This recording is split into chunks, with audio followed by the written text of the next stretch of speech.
Baik, kita mulai ya. Terdengar suara saya ya? Terdengar, Pak. Terdengar, Pak. Baik, kita mulai. Assalamualaikum warahmatullahi wabarakatuh. Selamat pagi. Kita awali kuliah pada hari ini dengan berdoa menurut agama dan keyakinan masing-masing. Berdoa dipersilakan.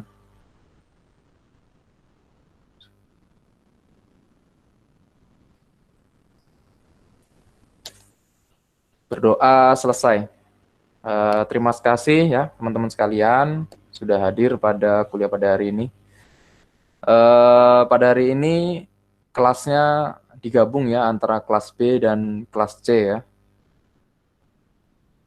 Karena kemarin kelas B minta dimajukan pagi begitu. Begitu ya, bisa dimengerti ya. Jadi pada hari ini kita akan melanjutkan materi selanjutnya ya sebelum teman-teman sekalian akan libur ya.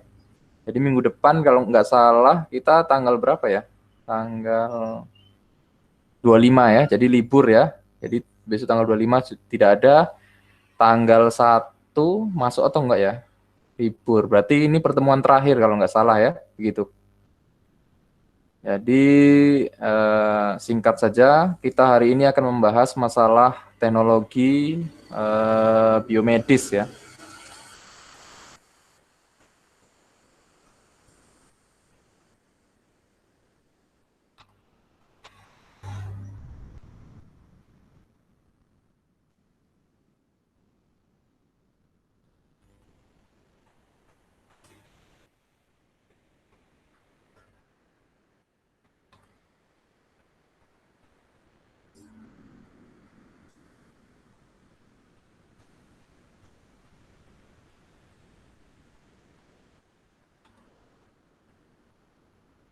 Baik, sudah terlihat ya.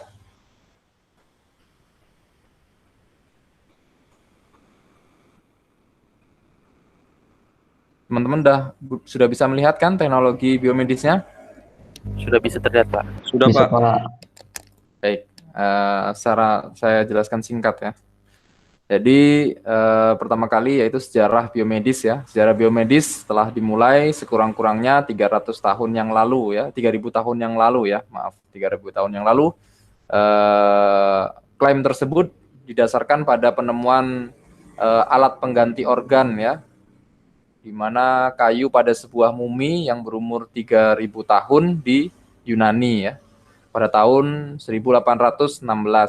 Jadi fisikawan ini menggunakan gulungan koran untuk mendengarkan detak jantung pasien untuk menghindari cara yang lazim ketika itu. Nah, itu pada tahun itu ditemukanlah yaitu stetoskop begitu.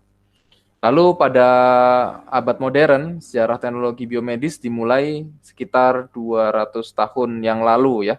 Ketika itu tepatnya pada tahun 1848 melalui publikasi yang terkenal itu mengidentifikasi prinsip tahanan dan arus listrik ya pada otot-otot ya. Otot yaitu di katak ya, awalnya dikenalkan di anatomi katak ya, di mana Milestone penemuan teknologi biomedis tersebut pada penghujung abad 19 ketika serangkaian peralatan medis diciptakan dalam selang waktu yang berdekatan ya, yaitu dari Samuel ya dan sinar X ya, sinar X oleh William Röntgen ya, serta elektrokardiograf ya. Nah, tren ini berlanjut pada awal abad ke-20 dengan beberapa penemuan alat medis yang masih digunakan sampai sekarang ya. Gitu. Jadi itu secara singkat dari teknologi biomedis. Lalu di Indonesia, biomedis engineering atau teknik biomedik ya dikenal setidaknya dengan 3 nama, yaitu teknik biomedis, teknologi biomedika, dan teknologi kedokteran ya. Meskipun istilah tersebut memiliki arti harfiah dan penekanan yang berbeda, tetapi ketiganya sering digunakan secara bergantian untuk mengacu pada hal yang sama. Jadi menurut National Institute of Health ya 1997, biomedical engineering merupakan penerapan prinsip-prinsip dan konsep rekayasa pada dunia kedokteran yang menyangkut diagnosa, pengawasan, dan terapi. Bidang ini merupakan melting pot dari beberapa cabang ilmu pengetahuan ya, yaitu rekayasa atau teknik, biologi, fisika, kimia, dan tentu saja di kedokteran begitu ya. Jadi biomedis ini salah satu turunan dari teknologi kedokteran ya. Jadi teknologi kedokteran itu mencakup banyak keilmuan, lalu biomedis ini salah satunya yaitu bagian instrumentasi. Gitu. Biomedika yaitu mempelajari struktur dan fungsi organ biologis ya, dari sudut pandang mekanik seperti gerak, bentuk, sifat ya. Ortopedik merupakan bagian dari biomedik yang khusus mempelajari sifat gerak, otot, ligamen, dan persendian. Lalu ada biomaterial ya. Biomaterial mempelajari tentang bahan atau material yang akan digunakan ya, atau bersentuhan pada organ biologis begitu. Lalu ada bioinstrumen ya, mempelajari tentang rekayasa atau konsep desain dan manufaktur ya, alat kedokteran secara umum. Begitu. Bioinstrumen ini merupakan bagian dari teknologi biomedis ya, yang bersentuhan langsung dengan klinis dan publik begitu ya. Bioimage ya, bioimaging ya, merupakan bagian dari bioinstrumen yang fokus utamanya adalah pencitraan atau image ya di medis seperti MRI dan CT scan gitu ya. Lalu ada bioteknologi gitu ya, mempelajari tentang peningkatan peran guna organ biologis untuk kepentingan lainnya ya, seperti mutasi genetika merupakan dua cabang biomedik yang telah banyak dikenal oleh publik begitu. Dari subdivisi di atas ya, atau dari subdivisi yang saya sebutkan, terminologi teknologi biomedis melingkupi dominan yaitu jauh lebih besar daripada hanya bioinstrumen dan bioimaging ya. Namun dalam bahasa populer dan demikian pula dalam tulisan-tulisan istilah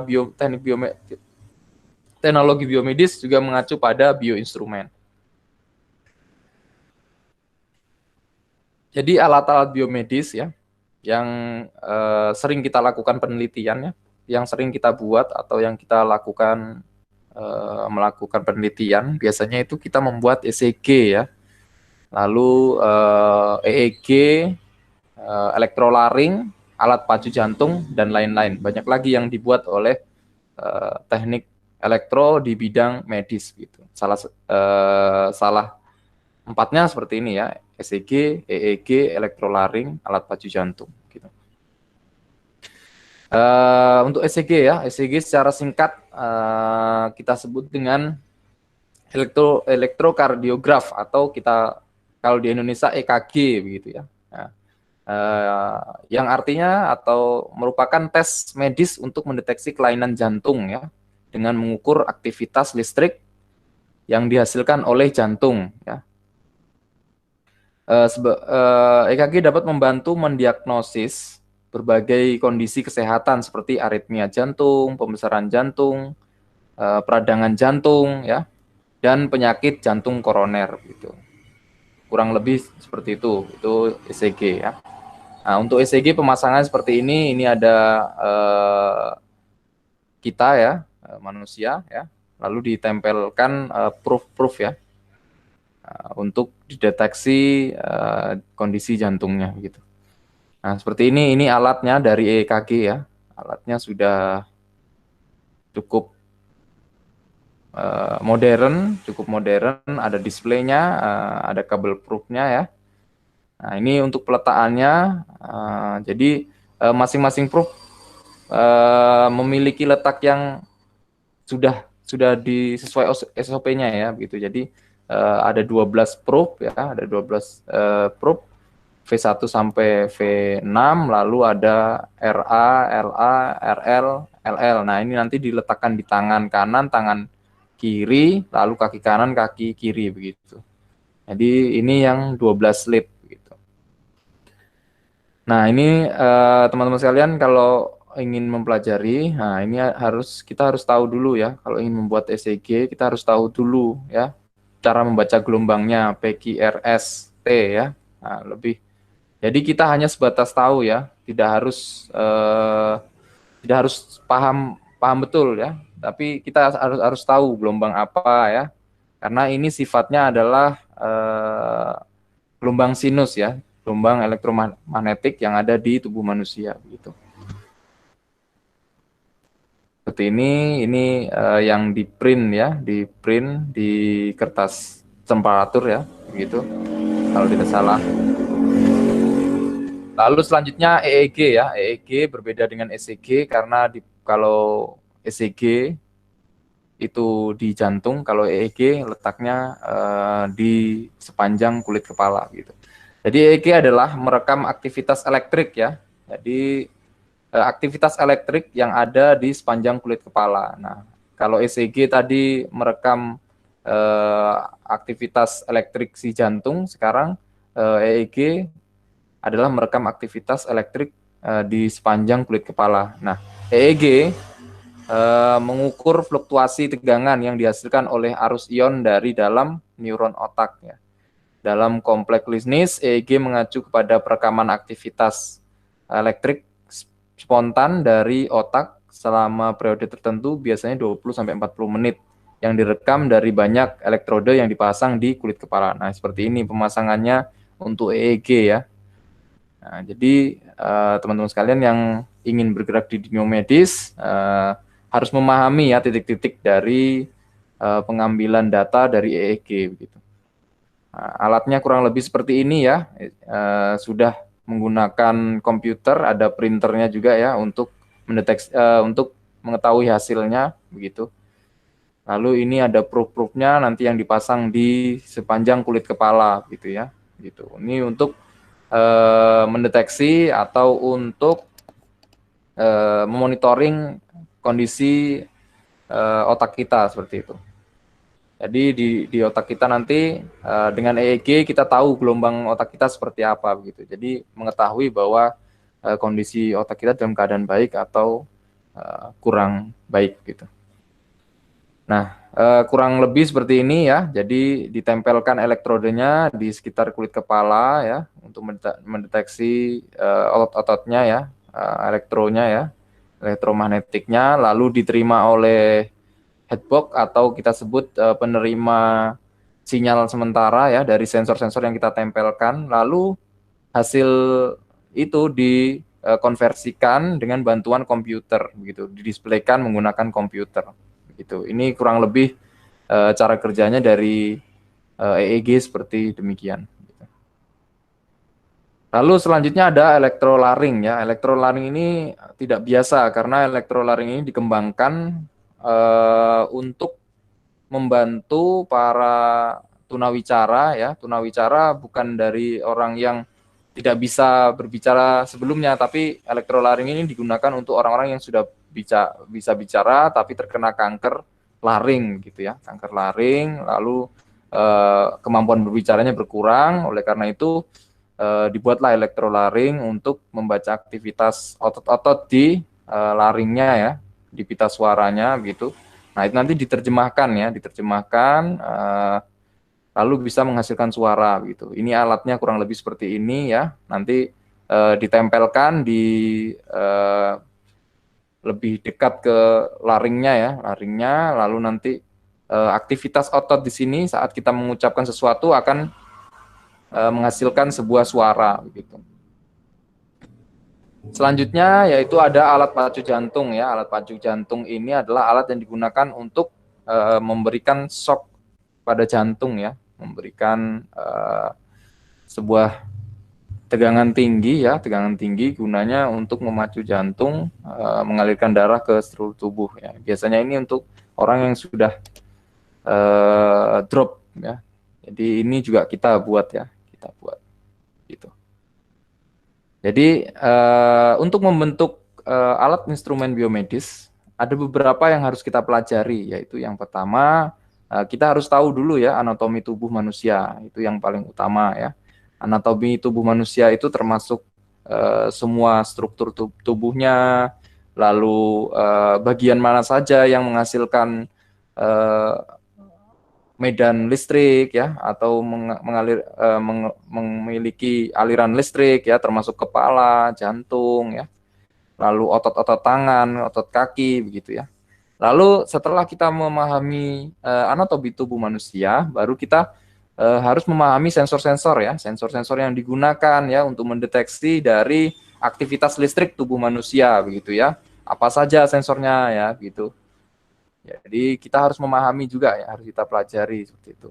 Lalu yang ketiga adalah komponen pasif dan aktif ya.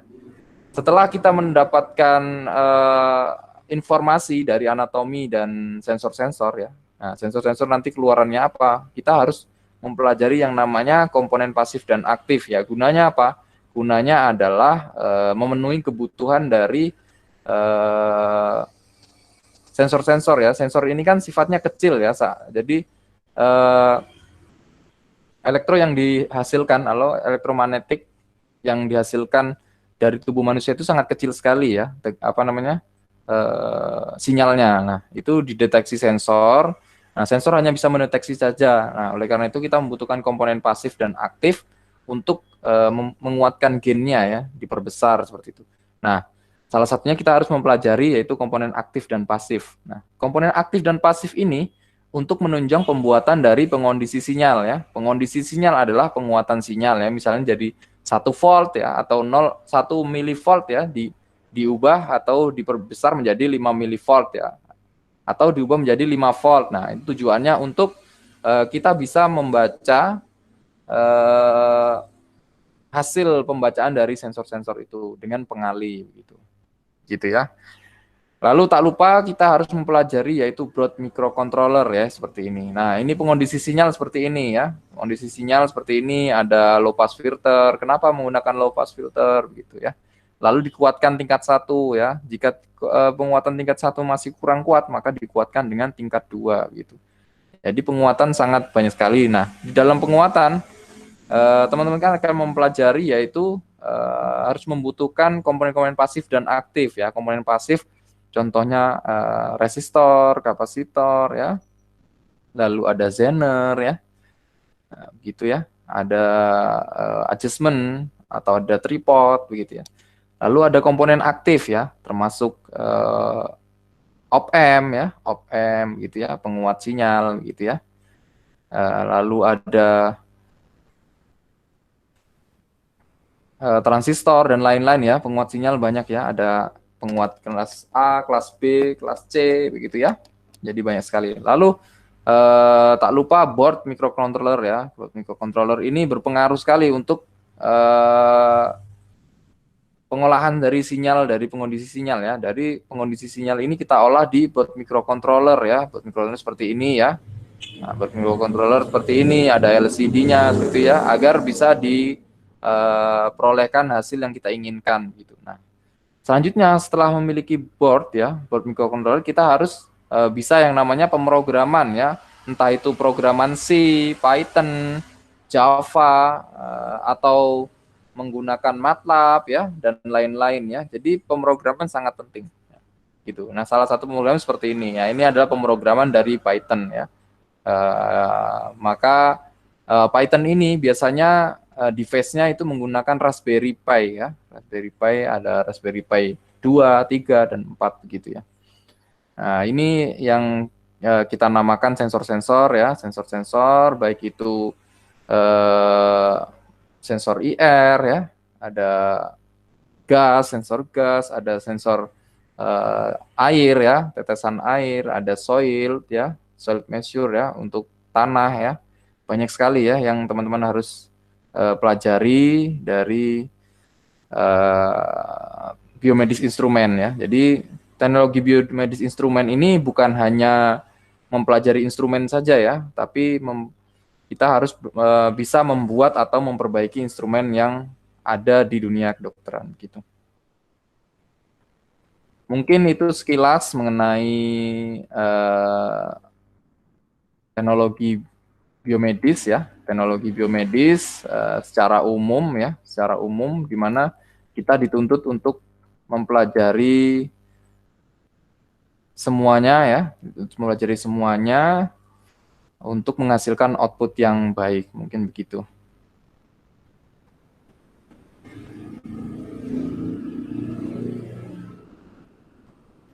Baik, ada yang ditanyakan sampai di sini? Silakan mau kelas A atau kelas A, kelas B dan kelas C, silakan.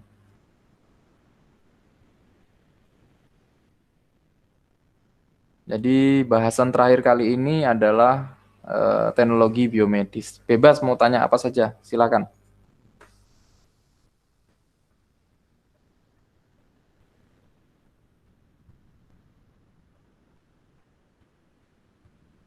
Ya, silakan yang ingin bertanya. Ya Pak, saya Pak. Ya, silakan Hairul Anam. Ya, saya Roland NIM 04201037. Pak, ini kan sebuah ECG ya Pak ya. Kalau misalnya kita ini sebagai mahasiswa ingin membuat suatu alat seperti ini, apakah kita itu harus memerlukan izin dari pihak-pihak tertentu, Pak? Baik, terima kasih Mas Hairul Anam ya. Jadi kalau pembuatan alatnya ya tidak perlu izin ya pertama ya. Jadi alatnya kita buat untuk penelitian itu kita di bawah Ristek Dikti dan Mendikbud. Nah itu tanggung jawab dari Ristek Dikti dan Mendikbud. Akan tetapi kalau kita ingin menjadikannya sebuah produksi ya, kita harus ke badan Perkin kalau nggak salah.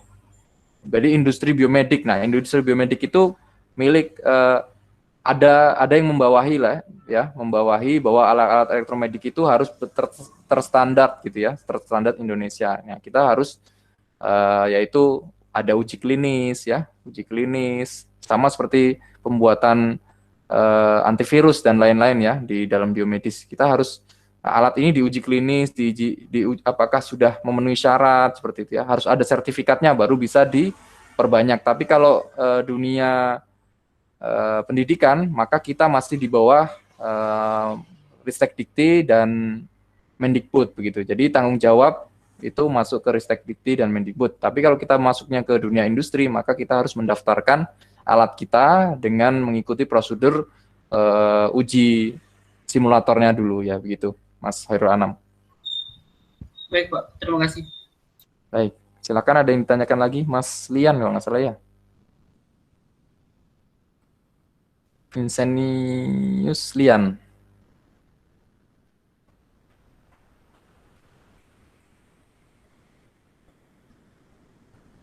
Silakan, yang ingin bertanya.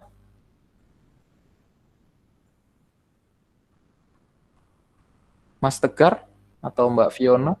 Oh, Mas Lian. Saya, Pak. Ya, silakan Mas Lian.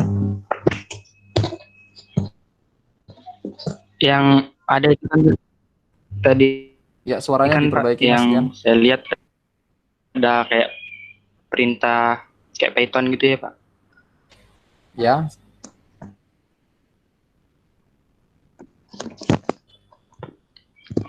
Sudah terdengar, Pak? Sudah. Silakan. Tadi kan Pak ada kayak perintah kayak Python gitu ya, Pak? Ya, ada perintah Python. Lalu? Oke.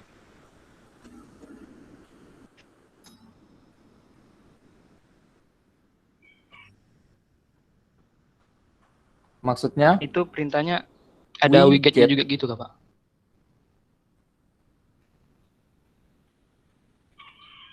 Oh, dasarnya pemrograman ya? Iya.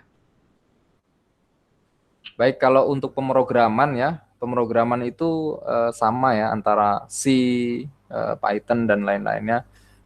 Tapi secara struktural sama, cuma yang membedakan adalah cara menulisnya saja ya. Misalnya cara membangkitkan include, cara memanggil for ya, memanggil sebuah sistem decision dan lain-lain itu cuma berbeda cara menulisnya saja. Tapi kalau secara struktur sama ya, secara struktur sama, kita harus memiliki bagian atas ya, bagian tengah dan bagian akhir ya. Bagian atas itu seperti pengenalan ya, definisi baik itu pengenalan nama atau pengenalan dari angka ya, seperti float ya begitu-gitu. Jadi kalau secara struktural untuk pemrograman, semua pemrograman sama ya, baik dari C mau Python sama ya. Yang membedakan hanya cara menulisnya saja atau bahasanya saja ya. Misalnya untuk memanggil decision-nya misalnya ya, untuk for, while-nya itu berbeda misalnya ya. Untuk bahasa C kita hanya buka kurung, tutup kurung gitu ya, pakai kurung kurawal, tutup kurawal gitu. Kalau di Python berbeda ya cara menulisnya, begitu saja sih. Perbedaannya hanya di sekelas perbedaan itu saja. Kalau untuk definisi, lalu pendefinisian itu termasuk memanggil sensor, memanggil device-device yang ada, itu sama seperti bahasa C biasa, sama. Cuma yang membedakan antara Python dan C, ya, Python dan C, kalau Python itu membutuhkan board micro yang masuk ke mini komputer, ya, sedangkan yang langsung mini komputer atau komputer itu menggunakan Python, sedangkan bahasa C itu menggunakan mikro biasa ya, kayak mikro C atau Atmega 8, Atmega 32, Atmega 16. Dari segi device-nya itu sudah berbeda, tingkatannya berbeda. Meskipun bahasa C juga bisa ya diprogram di mini komputer ya, tapi kebanyakan yang diprogram di mini komputer menggunakan Python gitu. Kalau pemrogramannya sama Mas Lian ya, masih sama, bentuk strukturnya sama. Jadi kalau Mas Lian bisa memprogram bahasa C, kemungkinan besar lebih mudah mempelajari bahasa Python gitu. Jadi kalau Python ini sifatnya ada yang simulator ya, ada yang simulator, disimulasikan, lalu kita jalankan ya. Nah ini nanti pemrograman seperti ini bisa digunakan sebagai pengolahan sinyal ya, baik itu sinyal suara atau gambar ya, banyak sekali ya untuk Python gitu. Begitu Mas Lian ya. Kalau strukturnya masih sama, cuma cara penulisannya saja yang berbeda begitu. Cara memanggilnya saja. Gitu Mas Lian ya. Bisa dipahami ya.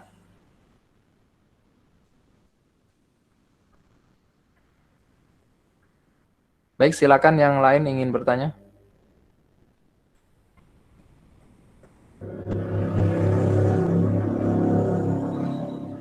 Mas Jadwa Jauhar, gimana?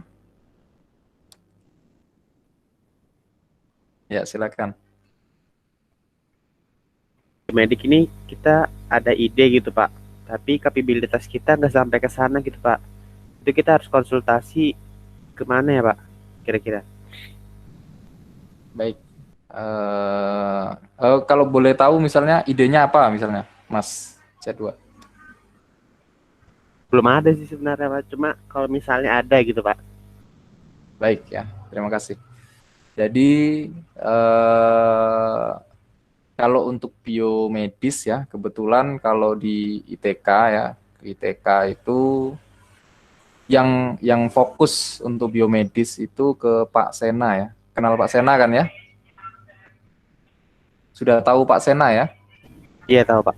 Nah, jadi Pak Sena itu penelitiannya itu berkaitan dengan biomedis ya, mulai dari S1 kalau nggak salah S1 S2 ya, itu meneliti biomedis, dan sekarang penelitiannya beliau juga masih biomedis gitu.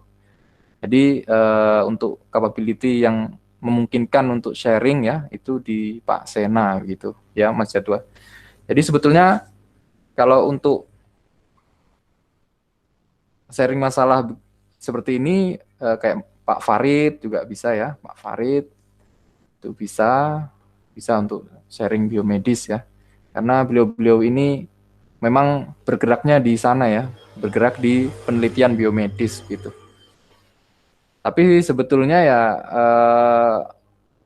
seharusnya semua dosen bisa ya, seharusnya bisa, cuma secara fokus yang mempelajari yaitu di Pak Sena ya. Nanti itu di semester 7 ya, kalau teman-teman sekalian memilih elektromedis, maka yang ngajar di sana Pak Sena ya, beliau yang mengajar gitu. Begitu Mas Jadwa ya. Jadi kalau mau ada ide bisa menghubungi Pak Sena ya. Beliau aktif di dunia permedisan ya. Begitu. Oke, baik Pak. Terima kasih. Baik, yang lain silahkan. Ini Mbak Fiona nggak ada suaranya sekarang. Mana Mbak Fiona ini? Hadir, Pak. Oh, hadir ya. Sudah kenal sama temennya yang lain, Mbak Fiona? Ini ada kelas B ini. Lumayan, lumayan. Oh, lumayan ya. Karena sudah campur juga ya di mana mata kuliah yang lain ya. Silang-silang kan ya? Iya. Atau masih silang ya? Iya, banyak yang silang gitu, Pak. Baik. Gimana yang lain? Ada yang ditanyakan? Mas Tegar, aman? Mas. Aman Pak, belum ada pertanyaan nih. Oh iya. Baik Mas Tegar ya. Kalau mau buat perusahaan di bidang biomedis juga bisa Mas ya. Jadi vendor biomedis juga bisa. Jadi perusahaan elektro lebar sekali ya. Mau dari power, mau dari elektro sendiri atau elektronikanya. Elektronika masuk ke industri ya. Industri ada power plant, ada industri yang saya jelaskan kemarin DCS ya di sana. Atau mau ke biomedis ya. Biomedis itu bagian peralatan biomedis dan teknisi biomedis gitu. Mungkin yang lain, ini ada 50 orang ya. 50, 49. Gimana Mas Muhammad Erlangga? Ada pertanyaan? Aman? Aman, Pak. Oh, aman. Baik, ini teman-teman sekalian ada yang berasal dari Kota Tenggarong? Nggak ada ya? Tenggarong seberang, Pak. Oh iya ya. Sekali-sekali temannya diajak ke jembatan ya. Soalnya jembatannya baru tuh.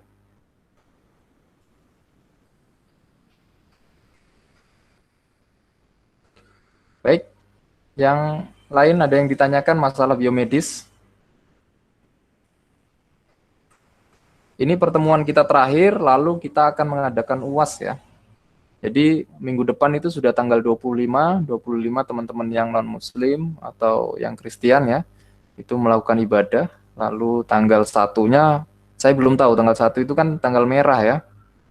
Kemungkinan besar itu libur ya. Kemungkinan besar itu libur. Jadi ini pertemuan terakhir ya. Jadi kalau mau ditanyakan dari sini tolong ditanyakan ya. Silakan.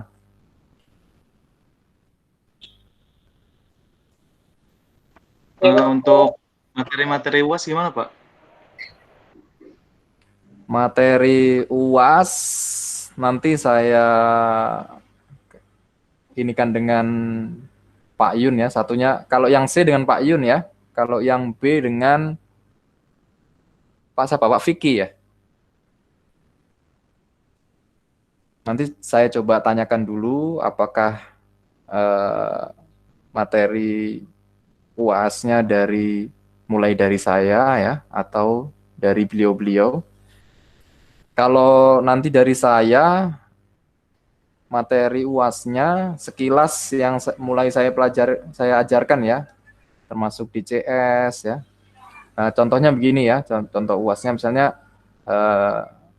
apa yang Anda ketahui mengenai DCS ya. DCS itu apa aja ya yang Anda ketahui misalnya. Gitu. Jadi salah satu soalnya seperti itu ya, misalnya saya menanyakan biomedis misalnya. Biomedis itu mencakup ilmu apa saja begitu ya. Jadi teman-teman nanti menjelaskan di sana gitu. Itu untuk kalau memang saya yang diizinkan membuat soal ya. Itu materinya yang Ada berapa materi ya saya? 3 ya, kalau nggak salah. 3 apa 4? 3 ya. Kemungkinan ya bagian solar panel, seperti itu ya, pengenalan solar panel, lalu elektro di industri seperti apa ya, seperti itu. Mungkin seperti itu Mas Khairul Anam gitu ya. Mas Tegar, ada yang tanyakan tadi? Ya itu saya yang tanya Pak. Tanya UAS ya? Enggak, kalau UAS ini maunya, ya silakan Mas Tegar. Pak untuk absensinya gimana nih Pak? Manual lagi ya Pak? Untuk minggu ini. Tadi masuk LMS bisa nggak? Belum ada juga Pak. Untuk yang belum. Bapak upload itu Iya, belum Pak. bisa. Sudah ada Pak. Untuk kelas Di formnya Bapak nggak ada, Pak. Jadi saya tadi submit attend di itu, di Payun. Oh begitu ya. Nggak ada, Berarti- Pak. Yang C belum saya buat kayaknya ya. Yang C belum saya buat. Sepertinya yang C belum saya buat. Kalau yang B sudah ya, Mas Anam ya. Sudah, Pak. Sudah Mas Iqbal ya.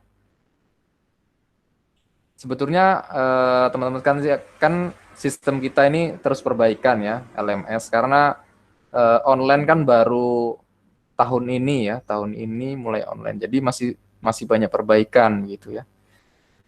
Jadi absen ada 2, teman-teman tetap absen. Kalau masih bisa di LMS absen, nanti saya bisa melihat ke sana. Kalau yang nggak bisa absen di LMS, saya absen manual gitu, Mas Tegar ya. Baik Pak. Aman ya, pertemuan terakhir kan? Masih aman, insya Allah aman. Kalau absen tidak masalah ya, yang penting kalau dikasih tugas atau dikasih UAS nanti bisa menjawab, itu aja sih yang paling penting kalau dari saya. Karena kendala jaringan tuh tidak bisa dipungkiri ya teman-teman yang lain ya. Termasuk kuota internet juga terbatas ya.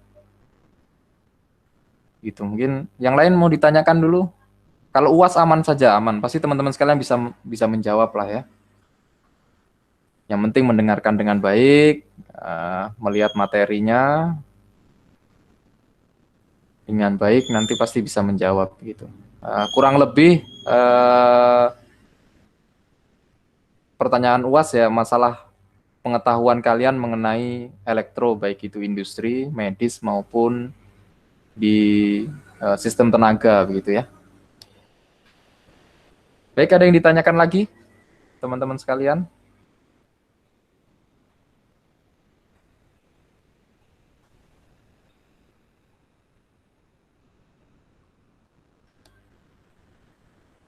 Mas Slamet Raharjo, aman? Aman, Pak. Aman ya? Nanti mau milih elektro apa, Mas Slamet? Belum tahu? Belum tahu, Pak. Masih milih-milih. Masih milih-milih ya.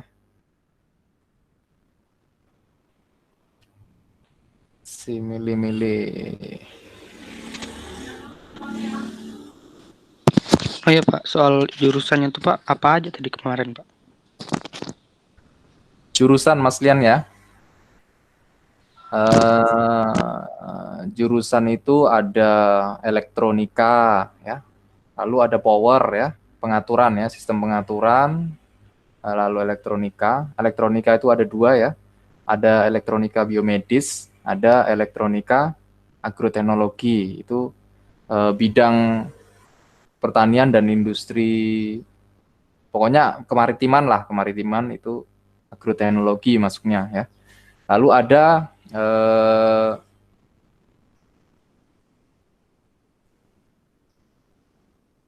sinyal itu kalau nggak salah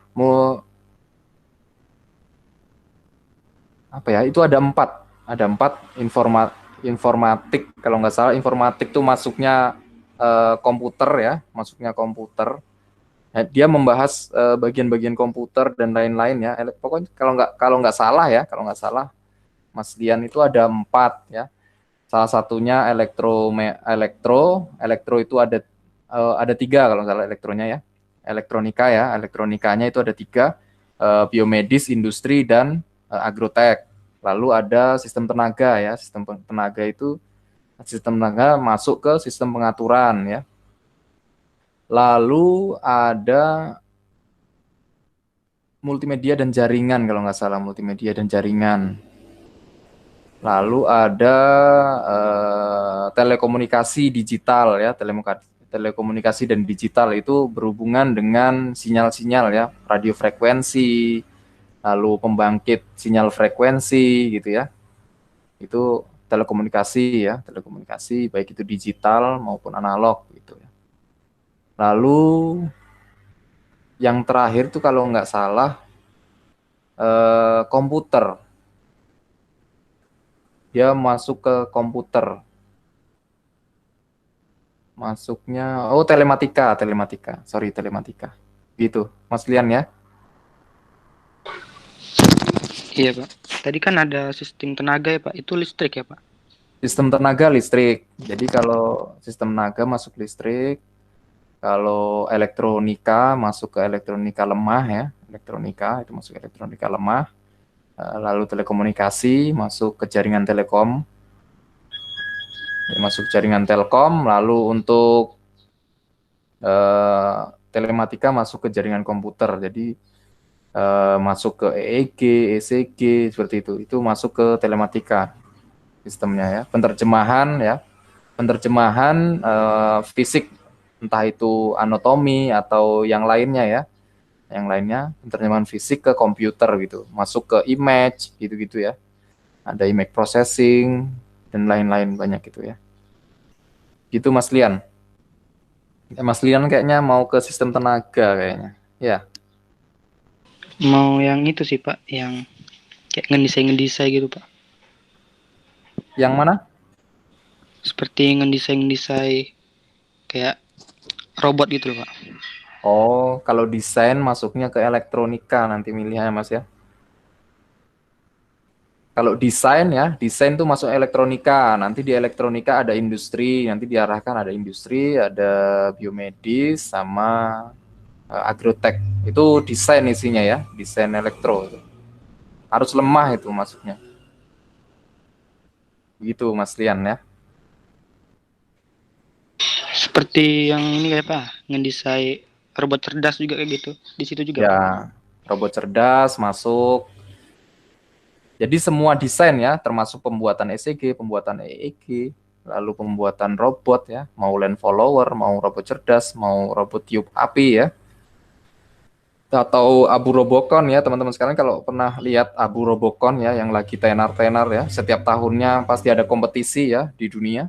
Nah itu masuk di sana desain, itu masuknya elektronika ya Mas Dian ya. Kalau elektronika nanti dengan saya, Pak Sena, Pak Vicky Andria, dan Pak Farid kalau nggak salah di sana ya.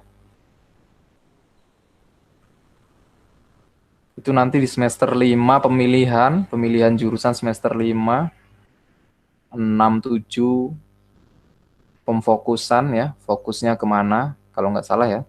5 pemilihan jurusan, maksudnya jurusan mau masuk ke listrik atau dan lain-lain.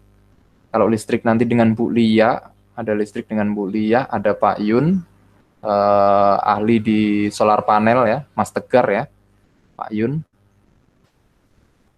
Lalu kalau untuk komputer ada Pak Himawan ya, image processing masuk ke Pak Himawan.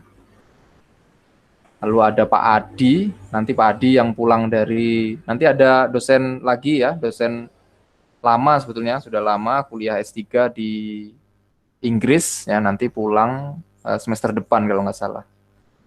Beliaunya S3 di United Kingdom ya, di UK.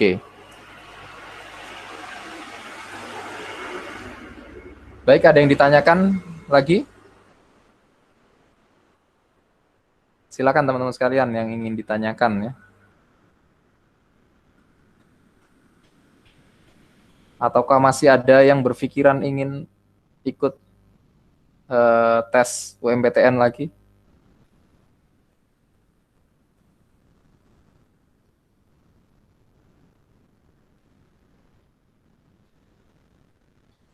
Muhammad, Mas Anam, silakan. Enggak, Pak. Sepertinya udah tidak ada, Pak. Oh, sudah tidak ada ya. Aman berarti sudah ya. Berarti angkatan kalian sekitar 90-an kalau nggak salah jumlahnya. Terbanyak sih kata saya sih.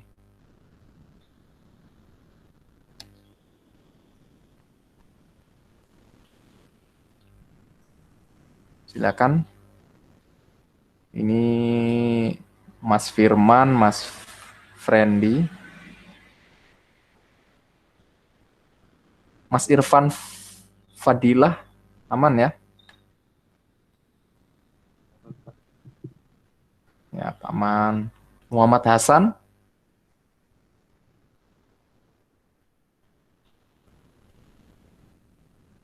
Aman. Baik, ini banyak sekali ya. Banyak sekali. Ini 52. Tambah kelas sebelah. Sekitar 30-an kalau nggak salah.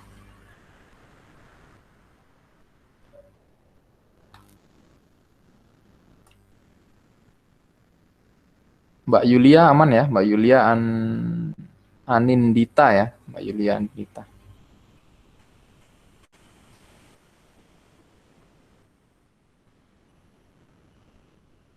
Baik, ada yang ditanyakan lagi sampai sini?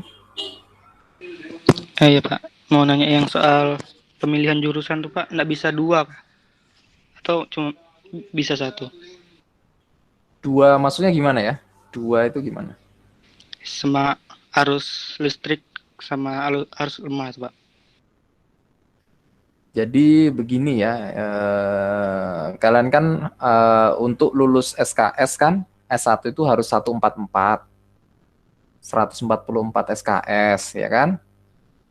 Jadi sebetulnya teman-teman bisa mengambil mata kuliah pilihan. Nah, mata kuliah pilihan itu biasanya ada pilihannya, mau elektronika kah atau mau ke power kah. Nah, cuma berbedanya Mas ya, perbedaannya itu kalau power itu nanti masuk ke optimalisasi ya, maksudnya ke optimalisasi seperti bagaimana memanfaatkan solar cell itu lebih efisien gitu. Jadi sebetulnya kalau Mas Lian mau memilih 2 tidak masalah. Cuma fokusnya itu harus tahu ya. Fokusnya misalnya, oh saya mau ke elektro, nah nanti disiapkan. Elektronika itu fokusnya desain elektronika, kecerdasan buatan, robotik itu masuk ke elektronika. Terus image processing ya, begitu. Itu masuk ke elektronika. Lalu kalau ke tenaga nanti itu ada optimalisasi, ada sistem optimalisasi, lalu pembangkit listrik begitu.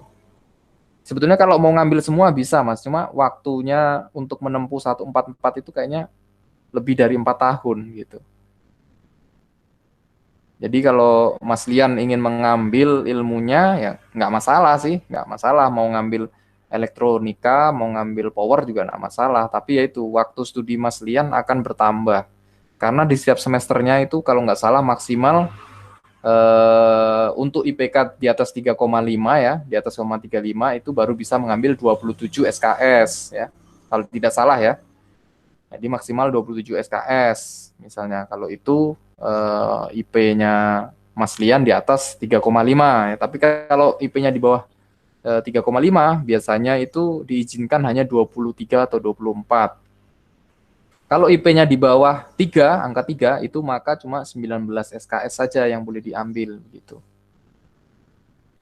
Nah, jadi kalau ingin ambil banyak ya tadi IPK-nya harus bagus dulu baru ngambil banyak gitu. Kalau fokus pilihan itu 1 kalau nggak salah. 1 kalau nggak salah. Cuma kalau mau ngambil mata kuliah yang power juga nggak masalah gitu. Itu Mas Lian ya. Pak, Siapa ini? Randy, Pak. Oh, Friendly. Oke, Mas Friendly Wahyu. Itu pemilihan jurusan itu dimulai dari semester berapa, Pak ya? Jurusan semester 5 kalau nggak salah Mas Friendly ya. Semester 5 ya Pak ya? Ya, jadi nanti ini sampai semester 4 itu teman-teman masih mempelajari dasar dari elektro gitu. Jadi semua dasar-dasar elektro dipelajari di sana, termasuk rangkaian elektro, rangkaian elektronika, rangkaian digital ya. Lalu rangkaian listrik kan di semester 1 ya, semester 2 ini nanti fokus ke rangkaian listrik. Lalu nanti ada instrumentasi begitu.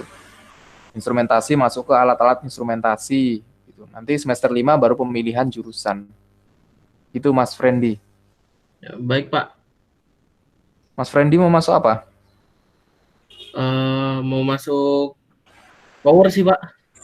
Masuk power ya. Kalau masuk power itu nanti ada Bu Lia, ada Bu Happy ya, yang pulang dari Taiwan.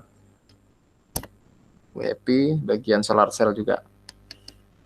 Baik Itu Pak. Mas Friendly. Makasih Pak. Ya, sama-sama. Sudah kenal sama Mbak Fiona?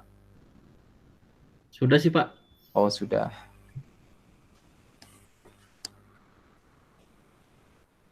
Baik, silakan yang ada yang ditanyakan lagi.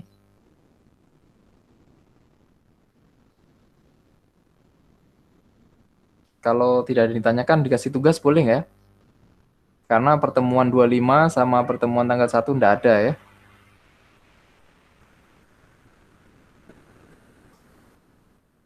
Gimana, mau dibuat tugas atau bagaimana?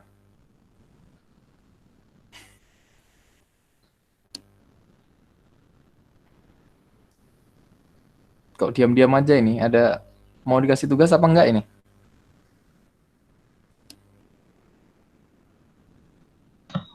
Nggak usah Pak, banyak tugas juga Pak masih Pak.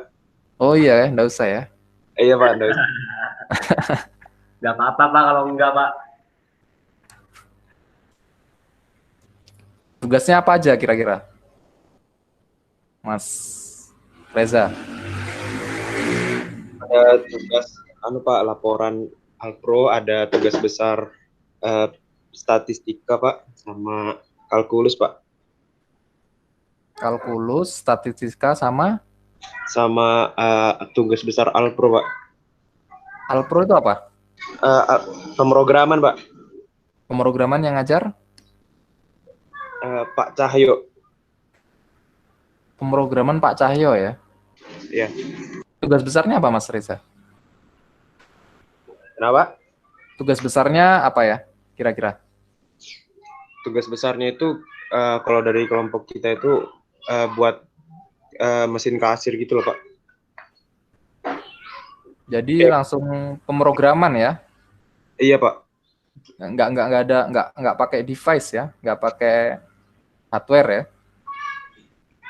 Pakai hardware-nya itu kayak pakai Pak, pakai PyCharm Python itu Pak. Pakai apa? Python. Python pemrogramannya. Hardware-nya? Ya, hardware-nya tuh pakai PYE. Pakai laptop Pak. Pakai laptop aja Pak. Jadi softwarenya itu PyCharm, tapi metodenya pakai itu programnya itu PTP itu tadi Pak. Oh, pakai VV. Python, terus pakai komputer gitu ya? Iya gitu Pak. Iya Pak. Seperti kayak buat menu aplikasi gitu Pak. Oh, menu aplikasi. Oke. Pak Cahyo ya.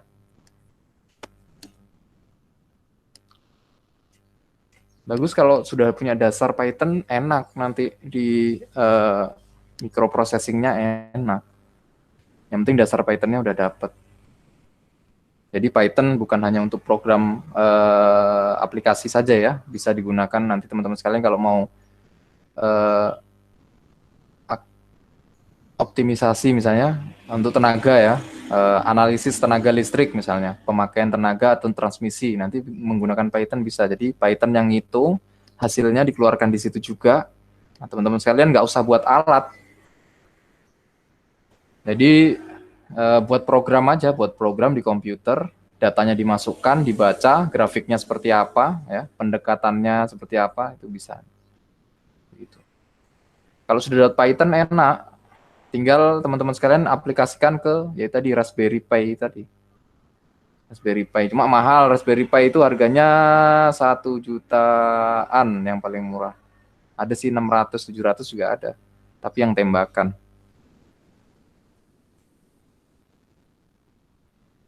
Itu pemrograman. Kalau yang lain? Punya Mas Rizky apa? Aymar. Rizky Aymar. Rizky Aymar Rivalda ya? Sama pemrograman sama dengan teman-teman? Sama, Pak. Oh, sama. Jangan-jangan satu angkatan sama ya tugasnya? Beda-beda, Pak. Oh, beda-beda. Gitu ya, berarti sebetulnya saya mau kasih tugas, cuma kasihan ya. Gini aja. Terserah mau ngambil tema apa, terserah ya. Mau biomedis, mau industri, mau apa saja tentang pengenalan elektro ya, pengenalan elektro. Terserah mau ngambil tugas apa saja ya. Jadi tugas itu dijadikan laporan ya. Laporan misalnya teman-teman sekarang lagi mengerjakan proyek besarnya Pak Cahyo misalnya ya. Nah, terus teman-teman sekalian buatkan laporannya ya. Buatkan laporannya. Misalnya ya, terserah mau tugas apa saja yang diberikan dari dosen teman-teman sekalian. Nanti tugas itu teman-teman buatkan lengkap ya, dari cover ya, sampai ya yang jelas ada covernya, ada daftar isinya ya, ada daftar isinya. Mau 1 lembar, 2 lembar nggak masalah, yang penting ada covernya yang jelas, ada covernya lengkap. Itu nanti dikirimkan ke saya gitu ya. Pilih salah satu tugas teman-teman sekalian, terserah itu tugas apa, dari elektro mau kalkulus, mau tugas besarnya ya. Di sana dijelaskan, oh saya sekarang lagi ngerjai tugas ini Pak, gitu ya. Lagi ngerjai tugas ini, misalnya kalkulus, saya ngerjai tugas kalkulus ini, sekarang menjelaskan tentang apa gitu. Kalkulusnya menghitung apa gitu ya, dijelaskan di sana, terus soalnya apa, tugasnya apa, ditaruh di sana. Lalu ditaruh di PDF ya, taruh di PDF, lengkap ada covernya, nama, ada kampusnya, jurusannya ya, gitu. Nanti dikirim ke PTE ya, pengenalan teknik elektro, gitu ya, bisa ya? Pak, ini buatnya sendiri-sendiri nggak Pak, individu nggak Pak? Buatnya sendiri-sendiri individu. Oh, baik Pak. Jadi intinya ada covernya ya, yang jelas ada covernya. Terserah di dalamnya teman-teman sekalian mau isi apa ya, mau tugas apa saja, tapi dijelaskan tugasnya Pak dari mata kuliah ini, gitu ya, mengenai ini. Terus di sana di akhir teman-teman tulis ya, ditulis saya senang atau enggak ya, atau bagaimana, terserah lah ya.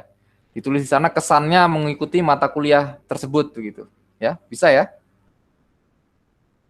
terserah mau mata kuliah apa saja boleh ya. Mas Herul Anam, bisa Pak. Deadline-nya kalau boleh tahu kapan Pak? Deadline-nya sebelum tanggal 1 ya kalau bisa ya. Bapak mau nanya.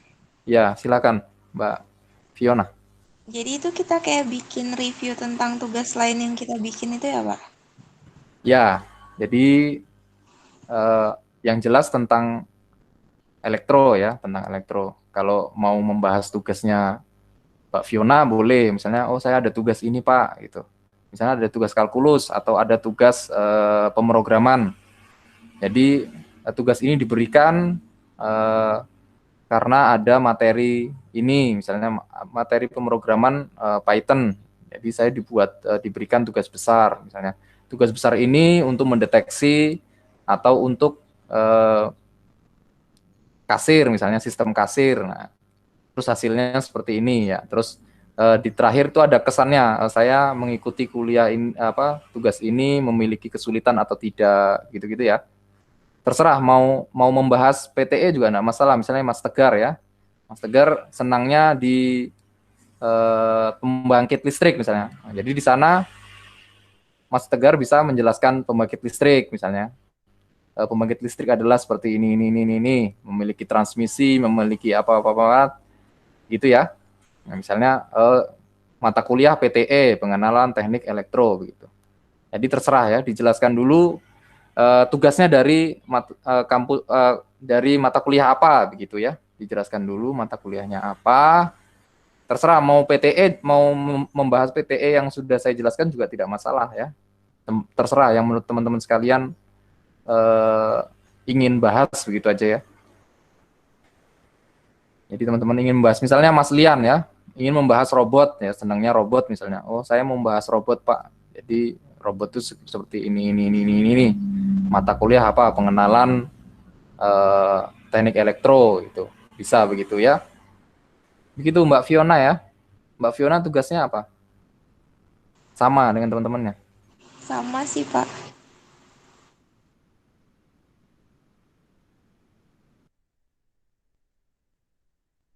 Mana gitu loh. Jadi merasa nyaman di mata kuliah apa begitu ya.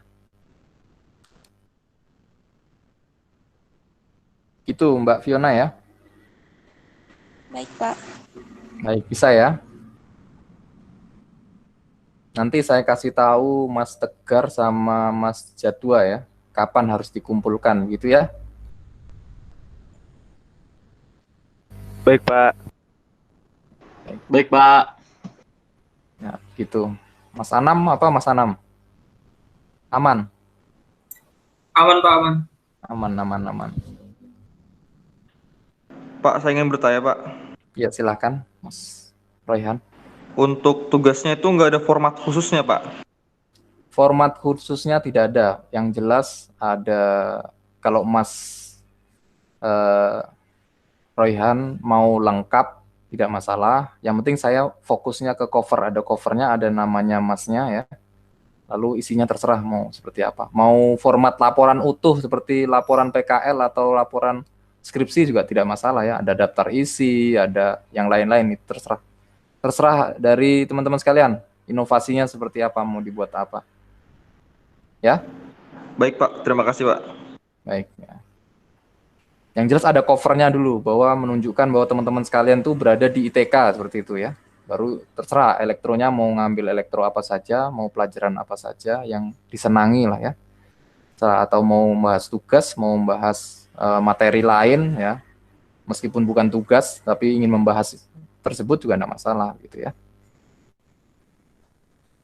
Begitu, itu tugas dari saya ya. Tugas dari saya seperti itu. Untuk terakhir ya, saya laporan ya. Ini kalau di on cam kan bisa ya, mau saya jadikan laporan ya. Bisa. Sebelum saya akhiri. Bisa, Pak. Bisa ya, silakan. Bisa, Pak.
Bentar ya, saya fullkan dulu ya.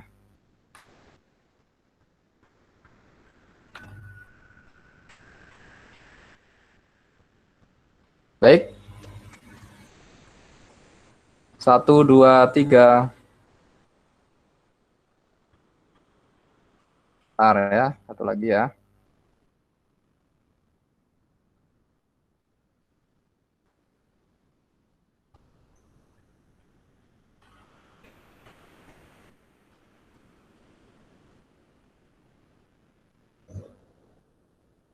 Bentar.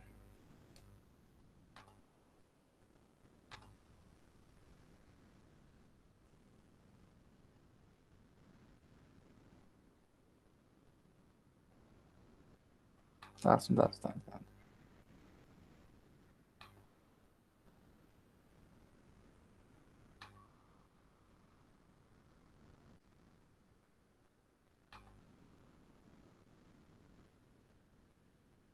Ya, kita mulai. 1, 2, 3.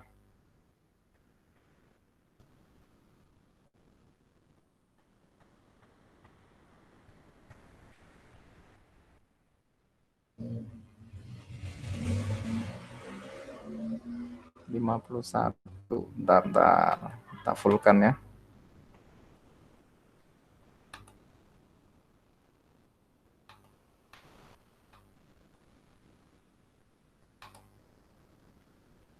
Baik, terakhir. 1, 2, 3. Oke ya. Baik, terima kasih teman-teman sekalian sudah hadir pada pertemuan terakhir ini ya. Tugasnya tolong dikerjakan, nanti dikumpul ya. Sampai bertemu lagi di tahun depan, di semester depan ya, kalau masih saya ngajar ya. Jadi untuk pengenalan teknik elektro cukup sampai di sini, terakhir biomedis ya. Mohon maaf apabila ada salah kata yang kurang berkenan buat teman-teman sekalian. Selamat berlibur ya, setelah ini selamat berlibur, selamat beribadah untuk agama Kristen dan teman-teman yang lain. Untuk yang Muslim selamat berlibur. Sekian dari saya, kita akhiri pertemuan kali ini dengan berdoa menurut agama dan keyakinan masing-masing. Berdoa dipersilahkan.